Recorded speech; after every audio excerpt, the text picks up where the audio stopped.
اس بیوقوف لڑکی کو کس نے اجازت دی میری بیٹی کی مہندی میں آنے کی؟ نسرین چچی نفرت سے کہہ رہی تھی، اپنے سفید جوڑے کی منحوسیت میری بیٹی کی خوشیوں پر ڈالنا چاہتی ہو؟ سب مہمانوں کے بیچ تماشا لگ گیا۔ زرش فوراً پلٹ گئی۔ زرش کا شوہر ولیمے والے دن مر گیا تھا۔ وہ اپنی ماں کے ساتھ چچا کے گھر میں رہتی تھی۔ دونوں ماں بیٹی کا کوئی سہارا نہ تھا۔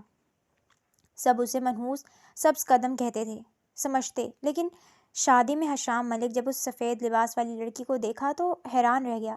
وہ سب سے الگ تھی بھی اس کے سوگوار حسن نے اسے گھائل کر دیا۔ دوسرے دن اس کے ماں باپ بیوہ زرنش کا رشتہ لے کر ڈھولک کی تھاپ پر چند چھوٹی بچیاں رقص کر رہی تھیں۔ ان کے لہنگوں کے گھیر ہوا میں اچھلتے تو گیندے کے زرد اور نارنجی پھولوں سے سجی صحن کی چہار دیواری گویا جھوم اٹھتی۔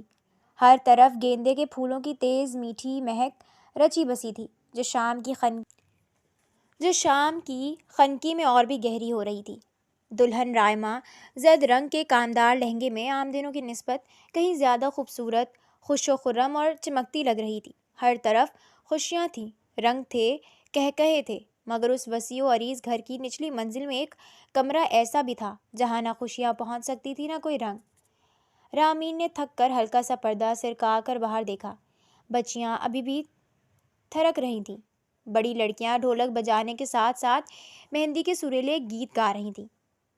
میرے ہاتھوں میں نو نو چوڑیاں کی گونج دیواروں سے ٹکرا رہی تھی۔ رامین نے آنکھیں میچ کر نم آنکھوں کو رونے سے روکا۔ وہ اس شور اور رنگینی سے اتنی قریب تھی مگر اتنی ہی دور۔ پردہ واپس برابر کرتے وہ اپنے چھوٹے سے سنگل بیڈ پر جا بیٹھی۔ اسے اس شادی میں شامل ہونے کی بھی اجازت نہیں تھی۔ وہ صبح سے بس گھر کے کاموں میں مصروف رہی تھی، فرش دھونے سے لے کر برتن مانجنے اور مہمانوں کے لیے چائے بنانے تک۔ ابھی ہی وہ بمشکل کچھ لمحوں کے لیے اس کمرے میں آئی تھی۔ کمرہ بھی کہاں تھا، ایک چھوٹا سا اسٹور تھا جہاں وہ اور اس کی ماں، دو ماں بیٹی بمشکل گزارا کر رہی تھیں۔ سامان کی بدبو اور حبس نے اس چھوٹے سے کمرے کو اور بھی تنگ بنا دیا تھا۔ رامین زیادہ تھک گئی کیا؟ وہ بستر پر دراز ہوئی ہی تھی کہ رائما اپنا کامدار لہنگا سنبھالتی تیز قدموں سے اندر آئی۔ اس کے چہرے کے تاثرات بگڑے ہوئے تھے، جیسے کوئی اہم کام ادھورا رہ گیا ہو۔ رامین یک دم سے اٹھ بیٹھی، اس کی سانسیں تیز ہو گئیں۔ تم بے وقوف یہاں کیوں آ گئی؟ اگر چچی نے دیکھ لیا نا تو خدا کی قسم ایک نیا ہنگامہ کھڑا ہو جائے گا۔ وہ تمہیں بھی نہیں چھوڑیں گی، رامین گھبرا کر کہتے ہوئے بستر سے اتری اور دروازے تک آئی۔ رائما نے لاپرواہی سے لہنگے کا پلو سنبھالا۔ کیا مطلب کیوں آئی ہوں؟ تمہیں لینے آئی ہوں، جلدی سے تیار ہو جاؤ، میں تمہارے بغیر کوئی شادی نہیں کرنے والی، آج میری مہندی ہے، رائما نے اپنے خاص ضدی لہجے میں کہا اور بیڈ پر بیٹھ گئی۔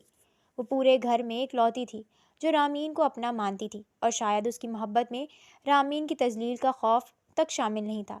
رامین نے دونوں ہاتھ جوڑ لیے۔ رائما تم پاگل ہو گئی ہو، تمہیں اندازہ نہیں چچی کیا کریں گی، وہ ہمیں اس کمرے سے بھی باہر نہیں نکلنے دیتی، میں چاہ کر بھی تمہاری شادی میں مکمل شرکت نہیں کر سکتی، چچی کو جانتی ہو نا، وہ ہنگامہ کر دیں گی، وہ کہتی ہیں ہماری یہاں موجودگی صرف کام کے لیے ہے۔ رامین نے اسے سمجھانے کی آخری کوشش کی، اس کی آواز میں بے بسی تھی۔ اماں کو میں دیکھ لوں گی، تم میری فکر چھوڑو۔ رائما نے کمرے کے حبس کو نظر انداز کرتے ہوئے بستر سے اٹھی۔ مجھے شادی کی تقریب میں گھلنے ملنے والی رامین چاہیے، مجھے میری کزن چاہیے۔ وہ لکڑی کی اس چھوٹی سی الماری تک گئی جس میں بمشکل کپڑے طے کر کے رکھے جا سکتے تھے۔ الماری کے پٹ کھولتے ہی سامنے چند سفید اور ہلکے رنگ کے جوڑے نظر آئے۔ رائما نے حیرت سے دیکھا، پھر تیزی سے رامین کی جانب مڑی۔ وہ جوڑا کہاں ہے جو میں نے پرسوں دیا تھا؟ رائما نے غصے سے پوچھا۔ وہ استری کے دروازے کے پیچھے لٹکایا ہے، رامین نے مسکین سی شکل بنائی۔ رائما نے ایک گہری آہ بھری، گویا یہ سب دیکھنے کی عادی تھی۔ وہ سر جھٹکتی دروازے کے پیچھے آئی اور ایک پتلے ہینگر پر لگا سفید کامدار فراک اتار لائی۔ ویسے بھی رامین کے پاس سب جوڑے سفید، خاکستری یا پھر ہلکے رنگ کے ہی ہوا کرتے تھے۔ لو، اب فوراً اسے پہن کر تیار ہو جاؤ، میں باہر جا کر سہیلیوں کو مصروف کر رہی ہوں، تمہارے لیے زیادہ وقت نہیں ہے۔ رائما نے اسے کپڑے تھمائے۔ مگر رائما، چچی، ان کا غصہ، میں یہ سب نہیں برداشت کر پاؤں گی۔ رامین اب بھی ڈری ہوئی تھی، اس کا چہرہ خوف سے سرد تھا۔ میں نے کہا نا، میں کچھ نہیں سننا چاہتی، اگر تم فوراً تیار نہ ہوئی تو میں قسم کھاتی ہوں میں باہر جا کر خود کو زخمی کر لوں گی اور کہہ دوں گی شادی نہیں کرنی، پھر سب تم پر الزام لگائیں گے۔ اب جلدی سے تیار ہو جاؤ۔ رائما نے کھرک کر کہا، گویا اس کی محبت میں دھمکی بھی شامل تھی۔ اس نے ایک فیصلہ کن نظر ڈالی اور کمرے سے نکل گئی۔ رامین نے ایک سرد سانس لی۔ وہ جانتی تھی کہ رائما اپنی بات کی پکی ہے۔ اس نے نہ چاہتے ہوئے بھی وہ سفید کامدار فراک پہنا۔ ہلکا سا کپڑے کا کام تھا، مگر اس کے لیے وہی کسی شہزادی کے لباس سے کم نہ تھا۔ میک اپ اس کے پاس نہ ہونے کے برابر تھا، بس ایک ہلکا کاجل تھا جو وہ چھپا کر رکھتی تھی۔ جیولری کے نام پر بابا کی دی ہوئی بس ایک چھوٹی سی سونے کی چین تھی جسے وہ سنبھال کر رکھتی تھی۔ آج بھی اس نے وہی پہن لی۔ سراہی دار گردن پر وہ باریک چین مزید چمکنے لگی۔ رامین کی آنکھیں پھر سے چھلک گئیں۔ اس کے دل میں ایک شدید لہر اٹھی۔ بابا جب تک زندہ تھے تب تک اسے دنیا کی کسی چیز کی کمی نہیں تھی۔ کوئی اس پر انگلی نہیں اٹھا سکتا تھا، مگر آج وہ ہر ایک چیز کے لیے ترس جاتی تھی۔ چچا کے ساتھ رہتے ہوئے بھی اس کی زندگی بدترین تھی۔ انہیں اس گھر میں بس نوکروں کی مانند رکھا گیا تھا۔ 2 وقت کی روٹی نسرین چچی تانوں اور ملامتوں کے بعد دیا کرتی تھی۔ اس نے اپنی ماں سے کتنی بار کہا تھا کہ یہ گھر چھوڑ دیں یا بابا کے حصے کی پراپرٹی لے کر الگ ہو جائیں، مگر اس کی ماں بھی لاچار تھی۔ جب وہ ضد کرتی تب وہ اسے چپ کروا دیتی۔ صبر کرو میری بچی، ایک دن سب ٹھیک ہو جائے گا۔ ان کے کہے اس جملے میں کتنی بے بسی ہوتی تھی یہ وہ بھی جانتی تھی، مگر اسے صبر ہی کرنا پڑتا تھا۔ آج بھی اس نے اپنے آنسو صاف کیے، بال تیزی سے ایک سادہ سی چوٹی میں باندھے اور سفید دوپٹہ سر پر رکھتی ایک گہری سانس لے کر کمرے سے باہر چلی آئی۔ مہندی کی دل فریب مہک اب ہر سو پھیل چکی تھی۔ رائما کے سسرال سے مہندی کی خوبصورت تھالیاں لائی جا چکی تھیں۔ اسے معلوم تھا کہ یہ چند لمحے اسے بہت مہنگے پڑ سکتے ہیں، مگر رائما کی محبت کے سامنے وہ بے بس تھی۔ تم کتنی پیاری لگ رہی ہو یار۔ وہ رائما کے پاس آ کر بیٹھی تو رائما اپنے دل میں مچلنے والے احساس کو کہے بغیر نہیں رہ سکی۔ سفید فراک اور سادہ چوٹی میں رامین کی خوبصورتی بنا کسی میک اپ کے بھی گویا اس شادی کی رنگینی پر بھاری پڑ رہی تھی۔ تم سے زیادہ پیاری نہیں لگ رہی، آج تم دلہن ہو، سب سے پیاری تم لگ رہی ہو۔ رامین نے مسکراہٹ چہرے پر لاتے ہوئے اسے گلے لگایا۔ رائما نرمی سے مسکرا دی۔ اس کی آنکھوں میں رامین کے لیے خاص محبت جھلک رہی تھی۔ وہ سب ٹھیک ہے، مگر مجھے مہندی تم ہی لگا لو گی، وہ بھی ابھی۔ رائما نے ایک لمحے کے لیے بھی تردد نہیں کیا اور مہندی کی ٹیوبز اگلے ہی لمحے رامین کو پکڑا دیں۔ رامین نے مسکرا کر وہ لے لیں۔ اس کی زندگی میں خوشی کے بہت کم لمحے آتے تھے اور رائما کی محبت ان میں سے ایک تھی۔ اب وہ رائما کے نرم ہاتھ پر مہندی کے نازک بیل بوٹے بنانے لگی تھی۔ لڑکے والوں کی طرف سے مہمانوں کا آنا شروع ہو چکا تھا اور مرکزی ہال مہمانوں سے بھر گیا تھا۔ مہندی کی رسم ہونے تک رائما کی مہندی بھی مکمل ہو چکی تھی اور پھر وہ آفت آ گئی جس کا خوف رامین کو ہر وقت رہتا تھا۔ نسرین بیگم جو کب سے مہمانوں کے جھرمٹ میں خود کو اہم ثابت کر رہی تھی، اس وقت رائما کے پاس آئی تھی، مگر رامین کو رائما کے ساتھ بیٹھا دیکھ کر ان کا تو خون ہی کھول گیا۔ ان کی آنکھوں میں وہی زہریلی نفرت تھی جو رامین کو سالوں سے جلاتے آ رہی تھی۔ وہ غصے سے رامین کے پاس آئیں اور اسے تیزی سے بازو سے پکڑ کر اٹھایا جیسے کوئی ناپاک چیز چھو لی ہو۔ اس بے وقوف لڑکی کو کس نے اجازت دی میری بیٹی کی مہندی میں آنے کی؟ کون لے کر آیا اسے یہاں؟ نسرین چچی نفرت سے چلائیں۔ یہ آواز صرف ان 2 کمروں تک نہیں بلکہ پورے گھر میں گونجی۔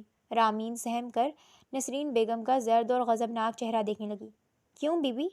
اپنے سفید جوڑے کی منحوسیت میری بیٹی کی خوشیوں پر ڈالنا چاہتی ہو؟ انہوں نے رامین کو بازو سے پکڑ کر زوردار جھٹکا دیا۔ رامین کی آنکھوں میں پانی بھر آیا۔ ذلت اور خوف کے مارے وہ نہ چاہتے ہوئے بھی رونے لگی۔ اس منظر نے سب مہمانوں کے بیچ ایک تماشا لگا دیا۔ سب لوگ مڑ مڑ کر تجسس اور حقارت سے رامین کو پلٹ پلٹ کر دیکھ رہے تھے۔ اماں خاموش ہو جائیں پلیز، خدا کا خوف کریں، میں اسے لے کر آئی تھی، وہ بیچاری تو آنا ہی نہیں چاہ رہی تھی۔ رائما غصے سے اٹھی۔ اس کی مہندی لگے ہاتھ ہوا میں لہرا گئے۔ اس نے نسرین بیگم کے ہاتھ سے رامین کا بازو چھڑوایا۔ بیچاری نہیں ہے یہ پوری ڈائن ہے، پہلے باپ کو نکل گئی پھر اپنے شوہر کو۔ میں اس کی منحوسیت کا سایہ اس شادی پر نہیں پڑنے دوں گی۔ نسرین کی آواز مزید بلند ہو گئی۔ سائمہ بیگم رامین کی ماں کہیں مجمع سے نکل کر لڑکھڑاتی ہوئی رامین تک آئیں۔ معاف کر دو نسرین، خدا کے لیے معاف کر دو، یہ دوبارہ نہیں آئے گی، میں وعدہ کرتی ہوں۔ وہ بیچاری بھی بس منت ہی کر سکیں، ان کی آواز میں کوئی قوت نہیں تھی۔ رامین اب ان کے کانپتے پہلو میں چھپ چکی تھی۔ اسے معاف کر دوں؟ مگر کیسے؟ اس کی ہمت کیسے ہوئی اپنے سبز قدم میری بیٹی کی شادی میں رکھنے کی؟ یہ جان بوجھ کر ہماری خوشیاں تباہ کرنے آئی ہے۔ نسرین بیگم نے مزید نفرت سے ہنکار بھرا۔ اماں بس کریں، خدا کے لیے، یہ سب مہمان بیٹھے ہیں۔ رائما نے ماں کے سامنے ہاتھ جوڑے، مگر نسرین کا غصہ کسی طور کم نہیں ہوا۔ اس کی زبان پر زہن سوار تھا۔ زہر سوار تھا۔ ذلت کے مارے رامین کی آنکھیں چھم چھم برسنے لگیں۔ وہ اپنی ماں کے پہلو سے نکلی اور سر جھکا کر سیدھا اپنے کمرے کی جانب لڑکھڑاتی ہوئی بڑھی، مگر سامنے کھڑے اس مرد کو وہ نہیں دیکھ سکی جو اسے ہی دیکھ رہا تھا۔ وہ تھا حشام ملک، دولہے کا دوست، ایک ویل آف فیملی کا اکلوتا بیٹا۔ وہ اس وقت بس بت بنا کھڑا تھا۔ اس کے چہرے پر غصہ نہیں بلکہ شدید کرب تھا۔ جس لڑکی کو منحوس اور سبز قدم کہا جا رہا تھا، اس کا سوگوار حسن، اس کی آنکھوں میں چھلکتے آنسو اور اس کی معصومیت حشام کو پہلی ہی نظر میں گھائل کر گئی تھی۔ اس کا دل رامین کی تکلیف سے جیسے کٹ کر رہ گیا تھا۔ حشام ملک نے اپنی زندگی میں اس سے زیادہ حسین اور دکھی لڑکی نہیں دیکھی تھی۔ شادی سے لوٹنے کے بعد وہ رات بھر سو نہیں سکا تھا۔ اس نے اپنے ذرائع استعمال کیا اور رامین سلطان کے بارے میں ساری انفارمیشن نکال چکا تھا۔ رامین سلطان کا باپ ایک کار حادثے میں مر گیا تھا، اور جس بڑی عمر کے آدمی سے اس کی شادی شاید زبردستی کروائی جا رہی تھی، وہ بھی ولیمے والے دن مر گیا تھا۔ چچا سلیم انتہائی لالچی انسان تھے، اور ان کی بیوی نسرین نے بیچاری رامین اور سائمہ بیگم کی زندگی تنگ کر کے رکھی تھی۔ سارا سچ جاننے کے بعد اس رات حشام نے ایک فیصلہ کیا تھا۔ وہ لڑکی جو ایک ہی نظر میں اس کے دل میں اتر گئی تھی، اسے اس جہنم سے نکالنا تھا کسی بھی صورت۔ اس کا بس ایک ہی راستہ تھا، اسے نکاح کر کے اس گھر سے لے جانا۔ حشام کے لبوں پر ایک پرعزم مسکراہٹ پھیلی۔ شاید اسے اپنی یہ سادہ اور پرجوش سوچ بھی پیاری لگی جو رامین سے جڑی تھی۔ اس نے دل میں عہد کر لیا تھا، اب وہ جانتا تھا کہ اسے اپنا اگلا قدم کب اور کیسے اٹھانا ہے۔ اگلے دن بارات کا شور تھا۔ رائما کا گھر جو کل مہندی کے رنگوں میں نہایا ہوا تھا، آج سرخ گلابوں اور جگمگاتی روشنیوں سے سجا تھا۔ دولہا کاشف اپنے دوستوں کے جھرمٹ میں داخل ہوا، اور اس کے ساتھ ہی سیاہ شلوار قمیص پر کالی واسکٹ پہنے حشام ملک بھی داخل ہوا۔ اس کا وقار اور تمکنت اسے ہجوم سے ممتاز کر رہی تھی، مگر اس کی آنکھیں بے چین تھیں۔ وہ اس ہجوم میں اس سوگوار حسن کو تلاش کر رہا تھا جس کی ذلت اس نے کل اپنی آنکھوں سے دیکھی تھی، مگر رامین کہیں نہیں تھی۔ نکاح کے بول پڑے گئے، رائما اور کاشف کے نام جڑ گئے، کہے بلند ہوئے، مبارکبادیں دی گئیں۔ حشام کی نگاہیں بار بار اس اسٹور روم کی طرف اٹھ جاتی جس کا راستہ اسے کل معلوم ہوا تھا۔ وہ جانتا تھا کہ وہ بے گناہ لڑکی اس خوشی کے دن بھی قید ہے۔ رخصتی کا وقت آیا۔ رائما اپنے باپ اور بھائیوں کے گلے لگ کر روئی۔ نسرین بیگم بھی آنسو بہا رہی تھی، مگر رامین اپنی عزیز ترین کزن کو الوداع کہنے بھی نہ آ سکی۔ حشام نے یہ سب دیکھا، اور اس کا ارادہ مزید پختہ ہو گیا۔ وہ جانتا تھا اس گھر میں اب مزید ظلم کی گنجائش نہیں ہونی چاہیے۔ شام ڈھل چکی تھی، بارات جا چکی تھی، گھر میں پھیلا شور اب ایک وحشت ناک خاموشی میں بدل گیا تھا۔ مہمان جا چکے تھے، صرف تھکن اور اداسی رہ گئی تھی۔ اس چھوٹے حبس زدہ اسٹور روم میں رامین بستر پر اوندھی پڑی تھی۔ اس کا سفید دوپٹہ آنسوؤں سے بھیگ چکا تھا۔ کل کی ذلت کا زخم اتنا گہرا تھا کہ رائما کی جدائی کا دکھ اس کے سامنے ماند پڑ گیا تھا۔ وہ صبح سے اسی طرح رو رہی تھی۔ اس کی سسکیاں اب تک تھک کر خاموش ہو چکی تھی، مگر آنکھوں سے آنسو رکنے کا نام نہیں لے رہے تھے۔ سائمہ بیگم اس کے سرہانے بیٹھی اس کے بالوں میں انگلیاں پھیر رہی تھیں۔ بس کر میری بچی، کتنا روئے گی؟ اللہ پر بھروسہ رکھ، وہ سب دیکھ رہا ہے، وہ ضرور انصاف کرے گا۔ سائمہ بیگم کی آواز میں بھی بے بسی تھی۔ رامین نے سرخ سوجی ہوئی آنکھوں سے ماں کو دیکھا۔ کب کرے گا انصاف ماں؟ کب؟ جب میں مر جاؤں گی؟ کل سب کے سامنے انہوں نے مجھے ڈائن کہا، منحوس کہا، اور آپ اب بس کھڑی دیکھتی رہیں۔ کیوں نہیں مر گئی میں اپنے بابا کے ساتھ؟ اس کی آواز میں تڑپ اور شکایت تھی۔ ایسے نہیں کہتے بیٹا۔ سائمہ بیگم اس سے پہلے کچھ اور کہتی، دروازہ دھڑام سے کھلا۔ نسرین بیگم کمرے میں داخل ہوئیں۔ ان کے چہرے پر تھکن کے ساتھ شدید ناگواری تھی۔ بند کرو یہ ڈرامہ، تم دونوں ماں بیٹی، سارا دن ہو گیا ہے، ابھی تک اس کا رونا دھونا ختم نہیں ہوا، وہ نفرت سے چلائیں۔ سائمہ بیگم سہم کر کھڑی ہو گئیں۔ نسرین، وہ بچی ہے، دل دکھا ہے اس کا۔ دل دکھا ہے؟ نسرین نے ایک زہر خند ہنسی۔ اس روتی گڑیا کو کہو اٹھے اور منہ دھوئے۔ مہمان آئے ہیں اس کا رشتہ لے کر۔ رشتہ؟ سائمہ بیگم کا دل دھک سے رہ گیا۔ انہیں وہ بوڑھا آدمی یاد آ گیا جس سے رامین کا نکاح ہوتے ہوتے رہ گیا تھا۔ ان کا چہرہ خوف سے زد پڑ گیا۔ کیسا رشتہ؟ کون لوگ ہیں؟ مجھے کیا معلوم کون ہے، کوئی ہوں گے اس کی منحوس قسمت جیسے۔ نسرین نے حقارت سے کہا، جا پہلے تو خود جا کر دیکھ لے، پھر اس سبز قدم کو تیار کروا کر باہر لا۔ سائمہ بیگم کا دل کانپ رہا تھا۔ نہیں رامین، تم یہیں رکو، میں پہلے خود دیکھ کر آتی ہوں۔ انہیں ڈر تھا کہ کہیں کوئی سودا نہ ہو رہا ہو۔ وہ کانپتے قدموں سے کمرے سے باہر نکلی۔ ڈرائنگ روم جو کچھ دیر پہلے تک خالی تھا اب روشن تھا۔ قیمتی صوفوں پر حشام ملک اور اس کے ساتھ ایک باعزت خاتون بیٹھی تھی۔ سائمہ بیگم نے حشام کو فوراً پہچان لیا۔ بارات میں یہ خوبصورت اور باوقار نوجوان دولہے کے ساتھ ہی کھڑا تھا۔ سائمہ بیگم کی حیرت اور خوف نے انہیں منجمد کر دیا۔ حشام انہیں دیکھتے ہی احتراماً کھڑا ہو گیا۔ السلام علیکم، آپ رامین کی والدہ ہیں، پلیز بیٹھیے۔ اس کے لہجے میں ناقابل یقین نرمی اور ہمدردی تھی۔ سائمہ بیگم سہمے ہوئے صوفے کے ایک کونے پر بیٹھ گئیں۔ یہ میری والدہ ہیں، زینت بیگم، حشام نے تعارف کروایا۔ زینت بیگم نے سائمہ کی طرف دیکھ کر انتہائی شیریں لہجے میں کہا، بہن، ہم آپ سے آپ کی بیٹی رامین کا رشتہ مانگنے آئے ہیں، اپنے بیٹے حشام کے لیے۔ سائمہ بیگم کو لگا جیسے انہوں نے غلط سن لیا ہو۔ کیا کہا آپ نے؟ میری بیٹی رامین؟ اس سے پہلے کہ زینت بیگم جواب دیتی، نسرین بیگم جو دروازے پر کھڑی سن رہی تھی فوراً اندر آئیں۔ ارے زینت بہن، آپ کس لڑکی کی بات کر رہی ہیں؟ یہ رامین؟ یہ تو سبز قدم ہے، اس کی قسمت ہی خراب ہے۔ آپ اپنے اتنے اچھے بیٹے کے لیے… خالہ؟ حشام کی آواز برف کی طرح سرد اور تلوار کی طرح تیز تھی۔ خدا کا خوف کریں، انسان کی لکھی تقدیر کو منحوس اور سبز قدم کہہ کر اللہ کی تقسیم کی توہین نہ کریں۔ نسرین بیگم اس غیر متوقع حملے پر ساکت ہو گئی۔ حشام کا لہجہ فوراً دوبارہ نرم ہو گیا جب اس نے سائمہ بیگم کو مخاطب کیا۔ سائمہ آنٹی، میں حشام ملک آپ سے آپ کی بیٹی رامین سلطان کا ہاتھ مانگتا ہوں۔ مجھے اس کے ماضی یا لوگوں کی بنائی ہوئی باتوں سے کوئی غرض نہیں، مجھے بس آپ کی بیٹی کا ساتھ چاہیے۔ سائمہ بیگم کی آنکھوں سے خوشی اور بے یقین کے آنسو نکلے۔ وہ اس ذلت کے گڑھے میں ایسے عزت دار رشتے کا تصور بھی نہیں کر سکتی تھی۔ وہ فوراً اٹھیں، میں ابھی رامین کو بلاتی ہوں۔ سائمہ بیگم بھاگتی ہوئی اسٹور روم میں گئیں۔ رامین ابھی تک اسی طرح بیٹھی تھی۔ رامین، اٹھ میری بچی، اللہ نے ہماری سن لی، خدا نے فرشتہ بھیجا ہے۔ وہ خوشی سے رو رہی تھی۔ رامین نے الجھن سے ماں کو دیکھا۔ کیا ہوا ماں؟ آپ رو کیوں رہی ہیں؟ اٹھ جلدی سے منہ دھو لے، باہر تیرا رشتہ آیا ہے۔ رامین کا چہرہ خوف سے سرد پڑ گیا۔ نہیں ماں، مجھے نہیں جانا، خدا کے لیے مجھ پر رحم کرے، میں نے نہیں کرنی کسی سے شادی۔ وہ چچی پھر میرا سودا کر رہی ہیں۔ وہ سہم کر کونے میں ہو گئی۔ نہیں میری بچی، سائمہ نے اسے بازو سے پکڑا۔ یہ وہ لوگ نہیں ہیں، یہ حشام ملک ہیں، دولہے کے دوست، بہت اچھے، بہت عزت والے لوگ ہیں۔ ان کی ماں بھی آئی ہیں، وہ تجھے اپنی بہو بنانا چاہتے ہیں۔ خدا کے لیے میری لاچارگی کا مان رکھ لے، چل میرے ساتھ۔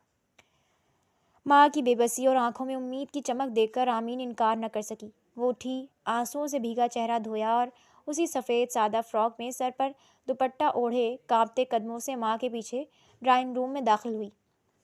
حشام ملک نے جیسے ہی اسے دیکھا وہ ایک پل کے لیے سانس لینا بھول گیا۔ آنسوؤں سے دھلا سہما ہوا معصوم چہرہ، سوجی ہوئی آنکھیں، وہ اس سوگوار حسن میں ایک بار پھر کھو گیا۔ زینب بیگم مسکراتے ہوئے اٹھیں۔ انہوں نے رامین کا ہاتھ پکڑا اور اسے اپنے پاس بٹھا لیا۔ ماشاء اللہ، کتنی پیاری بچی ہے۔ انہوں نے رامین کے سر پر پیار سے ہاتھ پھیرا۔ بیٹا، تم اتنی اداس کیوں ہو؟ آج سے تم میری بھی بیٹی ہو۔ انہوں نے اپنے پرس سے سونے کے بھاری کنگن نکالے اور رامین کی نازک کلائیوں میں پہنا دیے، ساتھ ہی نوٹوں کی ایک بھاری گڈی نیک کے طور پر سائمہ بیگم کے ہاتھ میں تھما دی۔ ہمیں یہ رشتہ پکا سمجھے بہن، ہم جلد ہی شادی کی تاریخ کے لیے آئیں گے، زینت بیگم نے کہا۔ حشام اور زینت بیگم رخصت ہوئے تو نسرین بیگم کا حسد اور غصہ پھٹ پڑا۔ واہ بھائی واہ، قسمت جاگی ہے منوز کی، آخر بک ہی گئی۔ کیا جادو کیا تھا اس لڑکے پر؟ لگتا ہے اسی لیے کل سے رو رو کر ڈرامے کر رہی تھی۔ سائمہ بیگم نے اس بار پلٹ کر جواب نہیں دیا۔ انہوں نے رامین کا ہاتھ پکڑا اور خاموشی سے اپنے کمرے کی طرف چل پڑیں۔ آج ان کے اندر ایک نئی ہمت آ گئی تھی۔ اسٹور روم میں آ کر سائمہ بیگم نے رامین کو گلے لگا لیا۔ مبارک ہو میری جان، میں نے کہا تھا نا اللہ انصاف کرے گا، دیکھنا اب تمہارے سارے دکھ ختم ہونے والے ہیں۔ رامین اپنی ماں کے سینے سے لگی خالی نظروں سے سامنے دیوار کو دیکھ رہی تھی۔ اس کی کلائیوں میں سونے کے کنگن چمک رہے تھے، مگر اس کا دل ابھی تک سہما ہوا تھا۔ وہ اس شخص حشام ملک کے بارے میں سوچ رہی تھی جسے وہ جانتی تک نہیں تھی۔ یہ کیسا انصاف تھا جو ایک اجنبی کی صورت میں آیا تھا۔ اگلے دن رائمہ پگ پھیرے کی رسم کے لیے واپس آئی۔ وہ خوشی سے دوڑتی ہوئی رامین کے اسٹور روم میں آئی۔ رامین، تم کیسی ہو؟ مجھے معاف کر دینا، میں تمہیں رخصتی پر مل بھی نہ سکی۔ اماں نے… رامین نے اسے دیکھا اور اس کے گلے لگ کر پھر سے رو پڑی۔ ارے اب کیوں رو رہی ہو؟ رامین نے اسے خود سے الگ کیا۔ رامین نے آہستہ آہستہ اسے کل شام کی ساری رودات سنا دی، کنگن دکھائے، رشتے کا بتایا۔ رائمہ کی آنکھیں خوشی سے پھیل گئی۔ رامین، یہ کیا کہہ رہی ہو؟ حشام، تمہیں اندازہ بھی ہے وہ کتنا اچھا لڑکا ہے؟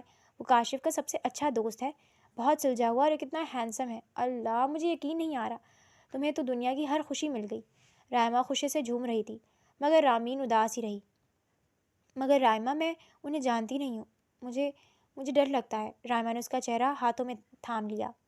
پاگل، ڈر کیسا؟ وہ تمہاری زندگی کا شہزادہ ہے، تم بس دیکھتی جاؤ۔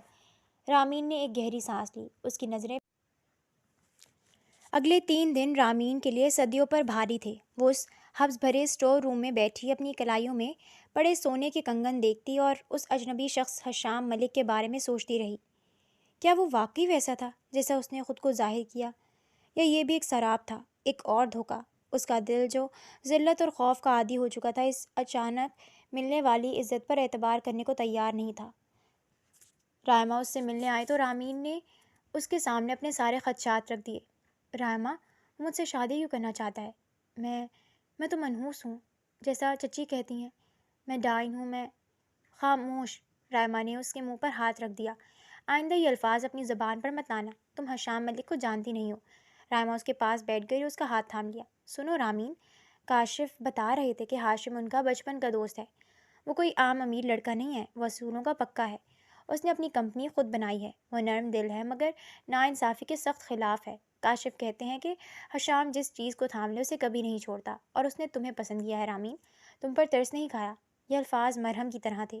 رامین نے پہلی بار ان کنگنوں کو خوف سے نہیں بلکہ ایک عجیب سی خوشی سے دیکھا۔ اصولوں کا پکا، ناانصافی کے خلاف، یہ وہ الفاظ تھے جن کی اسے ساری زندگی تلاش تھی۔ اس کے دل میں ایک ننھی سی شمع روشن ہوئی۔ وہ سچ میں یہ سوچ کر خوش ہونے لگی کہ شاید اب سب ٹھیک ہو جائے گا۔ لیکن جہاں ایک شمع روشن ہوئی تھی، وہ دوسرے کمرے میں حسد کی آگ بھڑک رہی تھی۔ نسرین بیگم اپنے کمرے میں ٹہل رہی تھی۔ ان کا چہرہ غصے سے سرخ تھا۔ سلیم چچا بستر پر بیٹھے لا تعلقی سے انہیں دیکھ رہے تھے۔ دیکھا آپ نے؟ میں کہتی تھی نا، یہ ڈائن ہے۔ پہلے وہ بوڑھا مر گیا، شادی سے بچ گئی، اور اب ملک خاندان کا ایک اکلوتا وارث۔ کیسے؟ آخر اس کی قسمت ہر بار کیسے بچا لیتی ہے اسے؟ نسرین نے میز پر پڑا گلاس غصے سے پٹک دیا۔ سلیم چچا جو اب تک خاموش بیٹھے تھے بولے، نسرین غصہ چھوڑ دو، ہمیں تو پیسے مل گئے ہیں، بات ختم کرو۔ بات ختم کروں؟ نسرین زہریلی ہنسی۔ آپ کو اندازہ نہیں ہے، اگر اس لڑکی کی شادی حشام سے ہو گئی تو وہ اس گھر کی ملکہ بن کر آئے گی۔ وہ ہم سے اپنے باپ کا حصہ مانگے گی، وہ ہمیں ذلیل کرے گی۔ نہیں، میں ایسا ہرگز نہیں ہونے دوں گی۔ سلیم چچا کی آنکھوں میں بھی اب لالچ کے ساتھ خوف در آیا۔ تو کیا کریں؟ وہ لوگ کل تاریخ لینے آ رہے ہیں۔ نسرین کی آنکھوں میں ایک شاطرانہ چمک ابھری۔ وہ سلیم کے پاس آئی اور دھیرے سے بولی، منصوبہ ہے، ایک گھنونا منصوبہ، اس بار یہ نہیں بچے گی۔ انہوں نے سلیم چچا کو اپنا منصوبہ بتایا۔ ہم شادی کی ہر بات مانیں گے، خوب خوشی دکھائیں گے، لیکن نکاح والے دن جب یہ پارلر سے تیار ہو کر نکلے گی، میرے بندے سے اٹھوا لیں گے۔ سلیم چچا سہم گئے۔ اٹھوا لیں گے؟ نسرین، تم پاگل؟ نہیں، میں پاگل نہیں ہوں۔ نسرین نے اس کی بات کاٹی۔ اسے شہر سے دور ان کوٹوں پر بھیج دیں گے جہاں سے عزت دار لڑکیاں واپس نہیں آتی، اور یہاں گھر میں شور مچا دیں گے کہ وہ بھاگ گئی، کسی کے ساتھ منہ کالا کر کے بھاگ گئی۔ حشام ملک بھی کیا کر لے گا؟ اپنی بدنامی کے ڈر سے چپ ہو جائے گا۔ اس کی منحوسیت سب پر ثابت ہو جائے گی۔ سلیم چچا نے اس شیطانی منصوبے پر اطمینان کا سانس لیا۔ لالچ اور نفرت جیت چکی تھی۔ اگلے دن حشام اپنی والدہ زینت بیگم کے ساتھ آیا۔ ڈرائنگ روم سجا ہوا تھا۔ نسرین بیگم نے مصنوعی خوشی کا ایسا ڈرامہ رچایا کہ سائمہ بیگم بھی دنگ رہ گئی۔ ارے زینت بہن، آپ نے تو ہماری بیٹی کو عزت بخش دی۔ رامین تو ہے ہی اتنی پیاری کہ دل میں اتر جائے، وہ بار بار کہہ لگا رہی تھی۔ جمعے کا دن، یعنی آج سے 3 دن بعد، سادگی سے نکاح طے پایا۔ جب سب چائے پی رہے تھے، رامین جو کونے میں سہمی بیٹھی تھی، ہمت کر کے اپنی ماں کے کان میں بولی۔ سائمہ بیگم نے زینت بیگم سے کہا، بہن جی، رامین کہہ رہی تھی کہ اسے حشام بیٹے سے کچھ بات کرنی ہے۔ کمرے میں ایک لمحے کو خاموشی چھا گئی۔ نسرین نے حیرت سے رامین کو گھورا، مگر زینت بیگم مسکرا دیں۔ کیوں نہیں بیٹا؟ حشام، جاؤ رامین کو چھت پر لے جاؤ، کھلی ہوا میں بات کر لو، آخر تم دونوں کی زندگی کا سوال ہے۔ حشام احتراماً کھڑا ہو گیا۔ رامین کانپتے ہاتھوں سے دوپٹہ سنبھالتی اس کے پیچھے چل پڑی۔ چھت پر شام کی ٹھنڈی ہوا چل رہی تھی۔ سورج غروب ہو رہا تھا۔ رامین ریلنگ کے پاس کھڑی ہو گئی۔ اس کی انگلیاں ٹھنڈی پڑ رہی تھیں۔ حشام اس سے کچھ فاصلے پر کھڑا تھا۔ تم ٹھیک ہو رامین؟ حشام کی گہری آواز نے خاموشی کو توڑا۔ رامین نے ہمت جمع کی اور مڑی۔ اس کی آنکھوں میں آنسو نہیں مگر سوال تھے۔ آپ نے مجھے مہندی والے دن دیکھا تھا۔ آپ جانتے ہیں چچی میرے بارے میں کیا کہتی ہیں؟ سب مجھے منحوس سمجھتے ہیں۔ اس کی آواز بھر آ گئی۔ آپ اتنے اچھے ہیں، آپ کا اتنا نام ہے، پھر مجھ جیسی لڑکی سے شادی کیوں کی؟ کیا آپ کو مجھ پر ہمدردی ہے؟ ہاشم مسکرایا۔ وہ چند قدم چل کر اس کے قریب آیا، مگر ایک محفوظ فاصلے پر رکا۔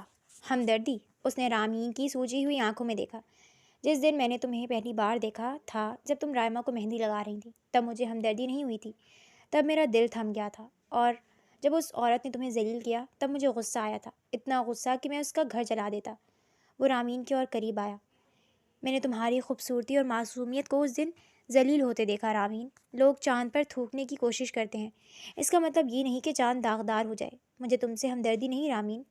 اس نے ایک لمحے کو توقف کیا، پھر دھیمے مگر مضبوط لہجے میں کہا، مجھے تم سے محبت ہو گئی ہے، پہلی نظر کی محبت، اور میں اپنی محبت کو اس جہنم میں چھوڑ کر نہیں جا سکتا تھا۔ محبت؟ یہ لفظ سن کر رامین یکدم خاموش ہو گئی۔ اس کے کانوں میں سیاں سیاں ہونے لگی، اس کے یک ہاتھ گرم ہونے لگے۔ اس نے شرم سے نظریں جھکا لیں۔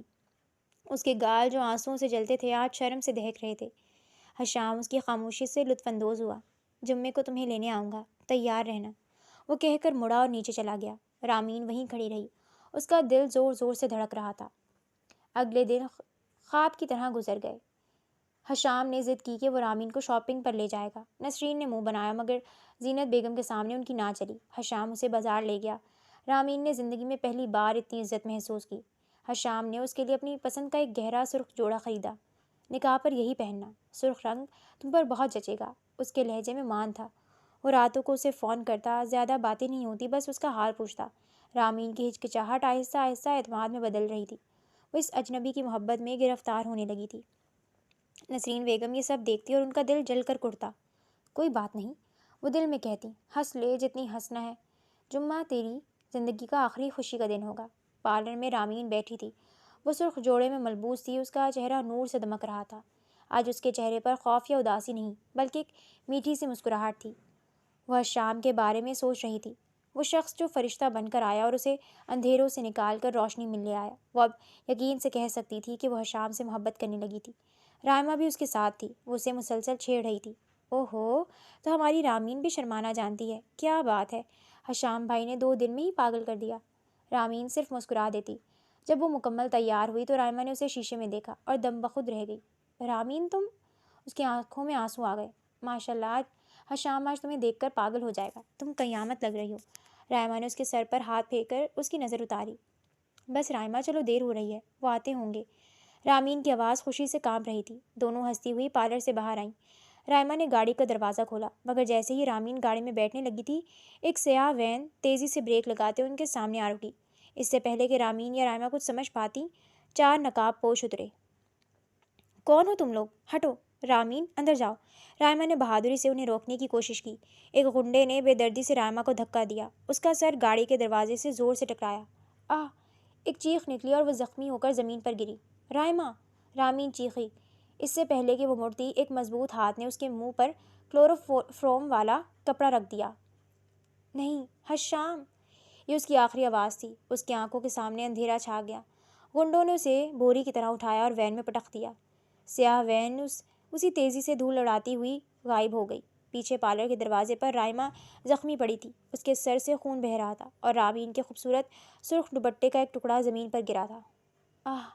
رائمہ کے سر سے ایک درد کی لہر اٹھی، اس کی آنکھوں کے سامنے اندھیرا چھا گیا تھا مگر رامین کی آخری خوفزدہ چیخ نے اسے بے ہوش نہیں ہونے دیا۔ رامین! وہ بمشکل اٹھی، اس کا سر چکرا رہا تھا، دنیا گھوم رہی تھی۔ اس نے اپنے ماتھے پر ہاتھ رکھا تو اس کی انگلیاں گرم چپچپتے خون سے تر ہو گئیں۔ نہیں، اس نے زمین پر گرے رامین کے سرخ دوپٹے کے ٹکڑے کو دیکھا۔ حشام! وہ لڑکھڑاتی ہوئی اپنی گاڑی تک پہنچی، دروازے سے ٹیک لگائی اور چکراتے سر کو تھام کر کانپتے ہاتھوں سے موبائل نکالا۔ اس نے اسپیڈ ڈائل پر ہاشم کا نمبر ملایا۔ دوسری طرف حشام ملک اپنے کمرے میں تیار کھڑا تھا، کالی شیروانی پر سرخ کلا۔ وہ آئینے میں اپنا عکس دیکھتا ہوا مسکرا رہا تھا۔ آج وہ رامین کو ہمیشہ کے لیے اس جہنم سے نکال لانے والا تھا، آج اس کی محبت مکمل ہونے والی تھی۔ تبھی اس کا فون بجا، اس نے مسکراتے ہوئے فون اٹھایا۔ رائمہ! پارلر سے نکل گئے تم لوگ؟ میں بس… حشام! فون سے رائمہ کی روتی کانپتی آواز آئی۔ حشام، وہ رامین کو لے گئے۔ حشام کے ہاتھ سے فون گرتے گرتے بچا، اس کی مسکراہٹ ساکت ہو گئی۔ کیا مطلب لے گئے؟ رائمہ، مذاق مت کرو۔ مذاق نہیں کر رہی، رائمہ چیخی۔ غنڈے، کالی وین، انہوں نے مجھے مارا، وہ رامین کو زبردستی اٹھا کر لے گئے۔ حشام! ایک لمحے کے لیے حشام کے کانوں میں سناٹا چھا گیا، وہ دنگ رہ گیا تھا، پھر اس کی آنکھوں میں خون اتر آیا، اس کا چہرہ غصے سے سرخ ہو گیا۔ اس نے آئینے میں اپنا عکس دیکھا مگر اب وہاں کوئی دولہا نہیں، ایک شکاری کھڑا تھا۔ کہاں ہو تم؟ اس کی آواز دھاڑی۔ پارلر کے باہر۔ وہیں رہو، میں آ رہا ہوں۔ وہ طوفان کی طرح کمرے سے نکلا۔ اس نے چابیاں اٹھائیں اور بھاگا۔ حشام، ارے بیٹا کہاں؟ نکاح کا وقت، زینت بیگم نے پیچھے سے پکارا، مگر وہ نہیں رکا۔ وہ سیڑھیاں پھلانگتا ہوا باہر نکل گیا۔ گاڑی کا انجن گونجا اور وہ ٹائروں کی چیخوں کے ساتھ گیٹ سے نکل گیا۔ اسی وقت رامین کے گھر میں سائمہ بیگم خوشی سے بے حال تھی۔ وہ اپنی بیٹی کی رخصتی کی تیاریوں میں مصروف تھیں۔ وہ کچھ دھاگا لینے کے لیے نسرین بیگم کے کمرے کی طرف بڑھیں۔ وہ دروازے تک پہنچی ہی تھیں کہ اندر سے آتی نسرین کی دبی دبی زہریلی آواز سن کر ان کے قدم جم گئے۔ ہاں زبیدہ بائی، نسرین فون پر کہہ رہی تھی۔ ہاں، مال پہنچ گیا ہوگا اب تک۔ سن، میں نے کہا تھا نا لڑکی پاک صاف اور خوبصورت ہے، پیسے ڈبل لوں گی۔ ہاں ہاں بالکل، اور سن، 3 دن تک اسے کسی کے سامنے مت لانا، کمرے میں بند رکھنا، یہاں تھوڑا پولیس کا شور مچے گا، میں سنبھال لوں گی۔ اس رامین منحوس کو ایسی جگہ پہنچایا جائے گا کہ ہاں ٹھیک ہے، اس نے کہہ کر کال کاٹ دی۔ باہر کھڑی سائمہ بیگم کے حواس اڑ گئے تھے۔ ان کے ہاتھ سے دھاگے کی ریل گر گئی۔ زبیدہ بائی، کوٹھا، پیسے ڈبل، ان کے کانوں میں سائیں سائیں ہونے لگی۔ ان کی ٹانگیں جواب دے گئیں۔ وہ دہلیز پر ہی ڈھیر ہو گئیں۔ نہیں میری بچی، اتنے میں باہر شور بلند ہوا۔ ایک گاڑی کے زور سے رکنے کی آواز آئی۔ چچی باہر آئیں جلدی، یہ رائمہ کی چیخ تھی۔ اس کی آواز سن کر پہلے سائمہ بیگم ہمت کر کے اٹھیں، پھر نسرین بیگم بھی منہ بناتے ہوئے کمرے سے باہر آئیں۔ ہال میں سب جمع ہو گئے تھے۔ رائمہ جس کے سر پر پٹی بندھی تھی، اسے پارلر والوں نے فرسٹ ایڈ دی تھی، روتے ہوئے سب کو بتا رہی تھی۔ گنڈے رامین کو اٹھا کر لے گئے، میں نے روکنے کی کوشش کی تھی مگر انہوں نے… نسرین بیگم کا چہرہ سفید پڑ گیا۔ یہ کیا ہو گیا؟ رائمہ اس کے ساتھ کیا کر رہی تھی؟ اس کا سارا پلان غلط ہو گیا تھا۔ اس نے تو شور مچانا تھا کہ رامین خود بھاگ گئی، مگر رائمہ تو اغوا کی گواہ بن گئی۔ وہ دل ہی دل میں رائمہ کو کوسنے لگی۔ تم کیوں گئی تھی اس منحوس کے ساتھ؟ منع کیا تھا نا، اس سے دور رہو۔ اب لگ گیا نا اس کی منحوسیت کا داغ تمہیں بھی۔ وہ رائمہ پر ہی چڑھ دوڑی۔ امی آپ… رائمہ حیرت سے اسے دیکھنے لگی۔ خاموش، ایک گرج دار آواز گونجی۔ یہ سائمہ بیگم کی تھی۔ چٹاخ، ایک زوردار تھپڑ نسرین بیگم کے منہ پر پڑا۔ ہال میں موت کا سناٹا چھا گیا۔ نسرین نے حیرت اور ذلت سے اپنا گال پکڑا۔ تیری یہ ہمت! وہ چلائیں، مگر آج سائمہ خاموش نہیں رہیں گی۔ ان کی آنکھوں میں آنسو نہیں آگ تھی۔ ہمت؟ آج تو میری ہمت دیکھے گی ڈائن! سائمہ نے بھرے مجمع میں چیخ کر کہا۔ سب سنو، یہ عورت اور اس کا یہ لالچی شوہر سلیم، یہ میرے مجرم ہیں۔ اسی لمحے حشام پولیس کے ساتھ ہال میں داخل ہوا۔ رائمہ اسے پارلر کے باہر نہیں ملی تھی، اس لیے وہ گھر چلا آیا تھا۔ مقصد رائمہ سے پوچھ گچھ کرنا تھا، مگر سامنے کا منظر دیکھ کر رک گیا۔ سائمہ نے اسے دیکھا اور ان کی ہمت بڑھ گئی۔ ہاں تم سب سنو، کیسے ان دونوں نے میرے شوہر کو ایک کار حادثے میں مروایا۔ وہ حادثہ نہیں قتل تھا، تاکہ یہ میری ساری جائیداد ہڑپ کر سکیں۔ مجمع میں سرسراہٹ دوڑ گئی۔ سلیم چچا کا رنگ اڑ گیا۔ کیسے ان دونوں نے میری معصوم بیٹی کی شادی ایک بوڑھے سے کروانی چاہی، مگر وہ بچ گئی۔ میں تب بھی خاموش رہی، مگر آج انہوں نے حد کر دی۔ آج اس عورت نے، اس نسرین نے میری بیٹی کو، میری رامین کو زبیدہ بائی کے کوٹھے پر پہنچا دیا۔ یہ سن کر سب شاکڈ رہ گئے۔ رائمہ کا چہرہ سفید پڑ گیا۔ کوٹھا؟ حشام کے قدموں تلے زمین نکل گئی۔ اس نے آگے بڑھ کر سائمہ کے کندھے تھامے۔ آنٹی یہ سب سچ ہے؟ سچ ہے۔ سائمہ دھاڑی۔ اگر یقین نہیں آتا تو اس کے کمرے کی تجوری دیکھ لو اور اس کا موبائل چیک کر لو۔ ابھی اس نے زبیدہ بائی کو کال کر کے میری بیٹی کا سودا کیا ہے۔ یہ سننا تھا کہ نسرین چیخ پڑی۔ جھوٹ، یہ سب جھوٹ ہے۔ اس نے اپنا موبائل نکال کر زمین پر پٹکنا چاہا۔ نہیں۔ حشام بجلی کی تیزی سے جھپٹا اور اس کا ہاتھ مروڑ کر فون کھینچ لیا۔ انسپکٹر صاحب، اس کا فون۔ حشام نے موبائل SHO کو دے دیا۔ نسرین پاگلوں کی طرح چیخنے لگی۔ سلیم کچھ کرو، مگر سلیم بت بنا کھڑا تھا۔ پولیس کی مدد سے ان کی تجوری بھی کھلوائی گئی اور اندر سے سلطان صاحب، رامین کے والد کی وصیت کے اصلی کاغذات، کچھ تصاویر اور ایک جعلی وصیت، سب مل گیا۔ جرم ثابت ہو چکا تھا۔ گرفتار کر لو ان دونوں کو، انسپکٹر نے حکم دیا۔ پولیس نسرین اور سلیم کو پکڑ کر لے جانے لگی۔ بتاؤ رامین کہاں ہے؟ حشام نے سلیم کا گریبان پکڑا۔ نسرین زہریلی ہنسی۔ نہیں بتاؤں گی، مرنے دو گی اسے اس گندگی میں، وہ اسی لائق ہے۔ نسرین! سلیم چیخا۔ اسے اپنی جان پیاری تھی۔ میں بتاتا ہوں، ہیرا منڈی، زبیدہ بائی کا کوٹھا۔ حشام نے اسے نفرت سے دھکا دیا اور پولیس کے ساتھ بھاگا۔ زبیدہ بائی کا کوٹھا واقعی عالی شان تھا۔ باہر سے کسی محل کا گمان ہوتا تھا۔ سخت پہرے داری تھی، مگر پولیس کی بھاری نفری سائرن بجاتی جیپوں اور ان کے ساتھ شیروانی میں ملبوس غضبناک حشام کو دیکھ کر پہرے داروں کی ہمت جواب دے گئی۔ تلاشی لو، سارے کوٹھے کی تلاشی لو۔ پولیس اندر گھس گئی۔ ناچ گانا ایک دم رک گیا۔ چیخ و پکار مچ گئی۔ حشام پاگلوں کی طرح ہر کمرہ کھول رہا تھا۔ رامین! زبیدہ بائی ایک چالاک عورت سامنے آ گئی۔ ارے صاحب، کس کو ڈھونڈ رہے ہیں؟ یہاں کوئی رامین؟ ہٹ جاؤ میرے راستے سے۔ حشام نے اسے دھکا دیا۔ ایک کانسٹیبل نے پچھلے حصے سے آواز دی، صاحب یہ ایک اسٹور روم ہے، باہر سے لاک ہے۔ حشام دوڑتا ہوا وہاں پہنچا۔ توڑ دو اسے۔ 3 ٹھوکروں میں دروازہ ٹوٹ گیا۔ اندر گپ اندھیرا تھا۔ اسٹور روم میں سیلن اور خوف کی بو رچی ہوئی تھی۔ ایک کونے میں سرخ عروسی جوڑا پہنے ایک وجود سہما ہوا بیٹھا تھا۔ وہ پس مردہ حالت میں تھی، آنکھیں خوف سے پھٹی ہوئی، بال بکھرے ہوئے، زیور ٹوٹے ہوئے۔ حشام نے کانپتی آواز میں پکارا، رامین۔ اس آواز کو سن کر لڑکی نے سر اٹھایا۔ اس کی بے جان آنکھوں نے حشام کو پہچانا۔ حشام۔ اس کی آواز ایک سرگوشی تھی اور پھر وہ پھٹ پڑی۔ حشام۔ وہ چیخ مار کر اس کی طرف بھاگی اور اس کے سینے سے آ لگی۔ وہ کسی زخمی جانور کی طرح رو رہی تھی، چلا رہی تھی، کانپ رہی تھی۔ مجھے یہاں سے لے چلو، یہ لوگ گندے ہیں، حشام مجھے بچا لو۔ بس رامین۔ حشام نے اسے اپنی باہوں میں بھیج لیا۔ اس کی اپنی آواز رن گئی۔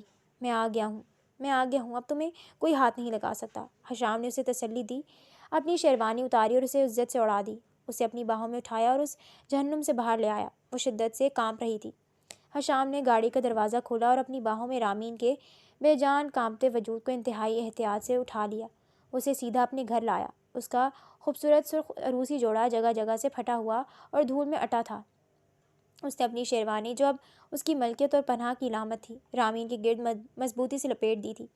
زینت بیگم اور سائمہ بیگم بے چینی سے لاؤن میں ٹہل رہی تھیں۔ ہر آہٹ پر ان کے دل اچھل کر حلق میں آ جاتے تھے۔ جیسے ہی حشام مرکزی دروازے سے داخل ہوا، سائمہ بیگم اپنی بیٹی کی حالت دیکھ کر دھاڑے مار مار کر رو پڑیں۔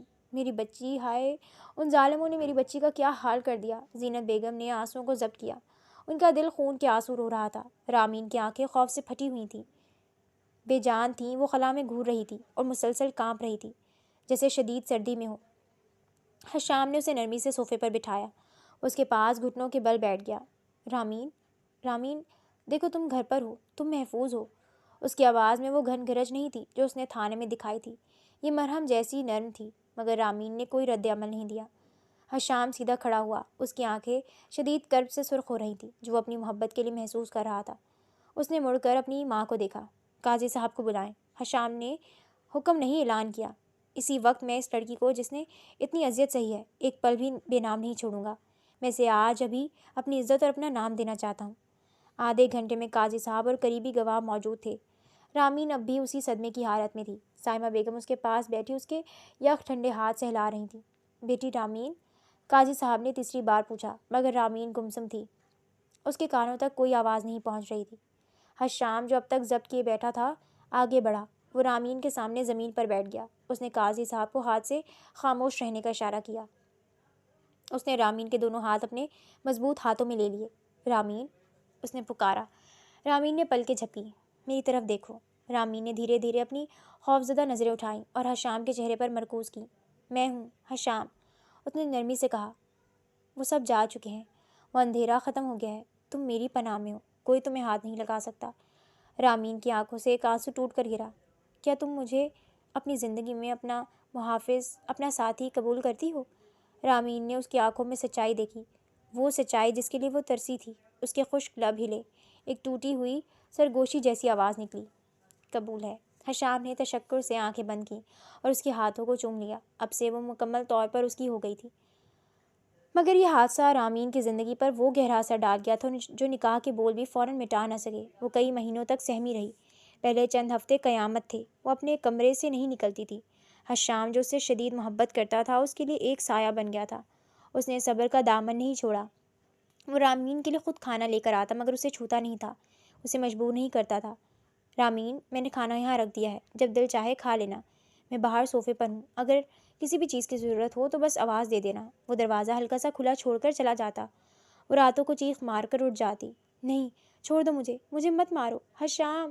اور حشام دوڑتا ہوا اندر آتا۔ رامین پسینے میں شرابور بستر کے کونے میں دبکی خود کو نوچ رہی ہوتی۔ حشام رک جاتا۔ وہ جانتا تھا کہ اگر وہ آگے بڑھا تو وہ مزید ڈر جائے گی۔ رامین، میں ہوں، دیکھو۔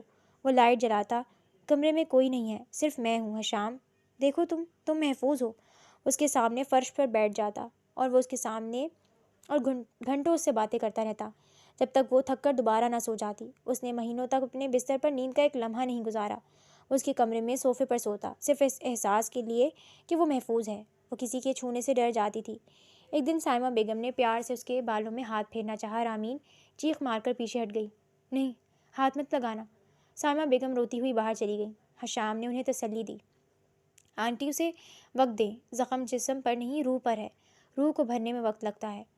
سائمہ بیگم کو ان کے حصے کی جائیداد واپس مل گئی تھی۔ نسرین اور سلیم کو قتل، اغوا اور فراڈ کے جرم میں لمبی قید ہو گئی۔ سائمہ بیگم اپنی بیٹی کے ساتھ رہیں۔ وہ تھک گئی تھیں مگر حشام کا صبر دیکھ کر انہیں ہمت ملتی۔ وہ دونوں مل کر رامین کو اس اندھیرے سے واپس لانے کی جدوجہد کرتے۔ وقت سب سے بڑا مرہم تھا اور محبت اس مرہم کو لگانے والا ہاتھ۔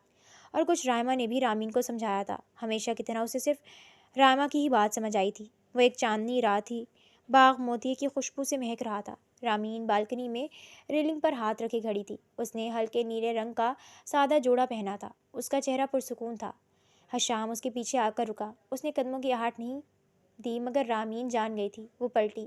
آج اس کی آنکھوں میں خوف نہیں، گہرا سکون تھا۔ وہ مسکرائی، وہ مسکراہٹ جو 6 ماہ سے غائب تھی۔ آپ تھک گئے ہوں گے مجھ سے حشام، اس نے دھیمی آواز میں پوچھا۔ میں نے آپ کو بہت اذیت دی ہے، ایک زندہ لاش کی طرح۔ حشام نے نفی میں سر ہلایا۔ وہ اس کے قریب آیا۔ تھکتا وہ ہے جو سفر پر ہو رامین۔ اس نے رامین کا چہرہ اپنے ہاتھوں کے پیالے میں لیا۔ تم تو میری منزل ہو اور منزل سے کوئی نہیں تھکتا۔ اس نے رامین کی آنکھوں میں جھانکا۔